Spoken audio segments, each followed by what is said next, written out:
IAS स्पर्श गुप्ता बुलंदशहर का एक ऐसा लड़का जिसका जन्म ही मोतियाबिंद के साथ हुआ था।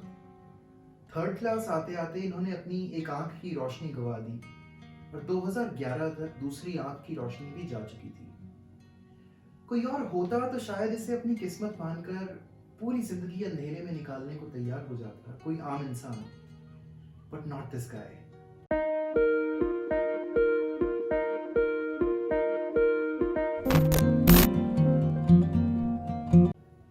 इन्होंने एक टॉप यूनिवर्सिटी से अपनी ग्रेजुएशन लॉ में पूरी करी। एजुकेशन बेसिस पर यूएसए घूमकर आए।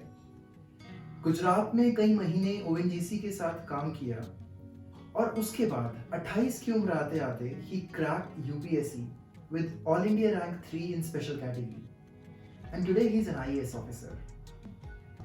इनसे मिलना मेरे लिए एक पूरा का पूरा ऑन कैंपस जाकर सीखने के बराबर था। उससे भी ज्यादा मैंने ये समझा कि इनकी फैमिली इनको कितना सपोर्ट करती है। स्पर्श सर की मदर उनके साथ आए थे and this lady was just so humble and kind in supporting not just her son but even me because I was the one who hosted him.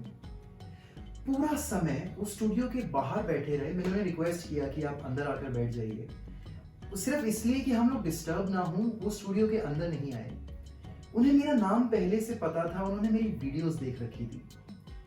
ये शायद इनकी फैमिली का सपोर्ट और इनकी मदर की इतनी मेहनत ही है कि स्पर्श सर ने भी कभी हार नहीं मानी। जब मैं इनसे व्हाट्सएप पर बात कर रहा था, एक म्यूचुअल फ्रेंड ने हमें कनेक्ट किया था, आईएएस ऋषिता गुप्ता उनका नाम है।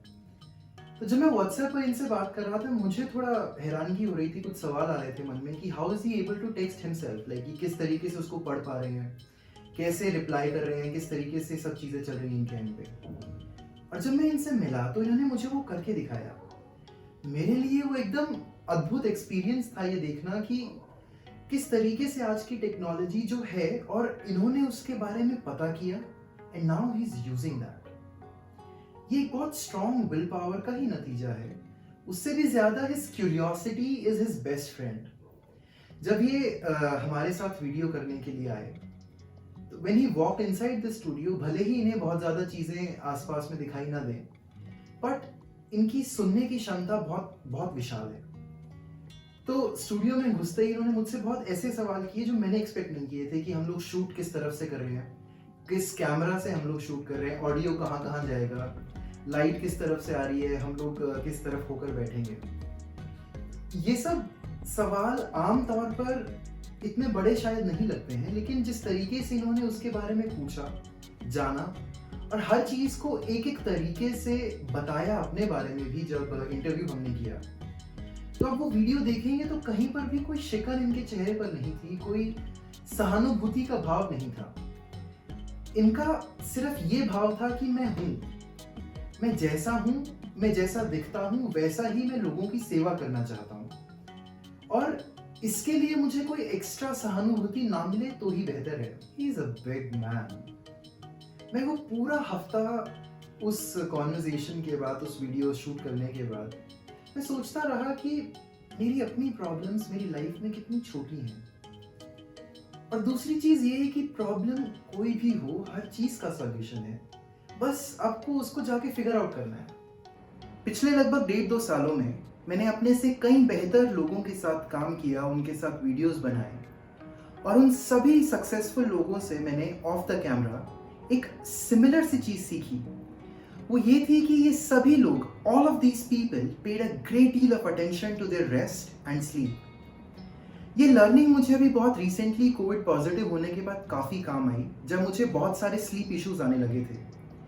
This was when I knew that I have to upgrade my mattress and pillow to increase my sleep time and to better my quality। इसी दौरान जब मैं इन सभी चीज़ों के लिए ढूंढ रहा था online, I came across sleep labs। I cannot be thankful enough to sleep labs because जब से मैंने अपना गद्दा और अपना तकिया sleep labs के थ्रू अपग्रेड किया है, my sleep quality, time and comfort तीनों चीज़ें एक नए लेवल पर हैं।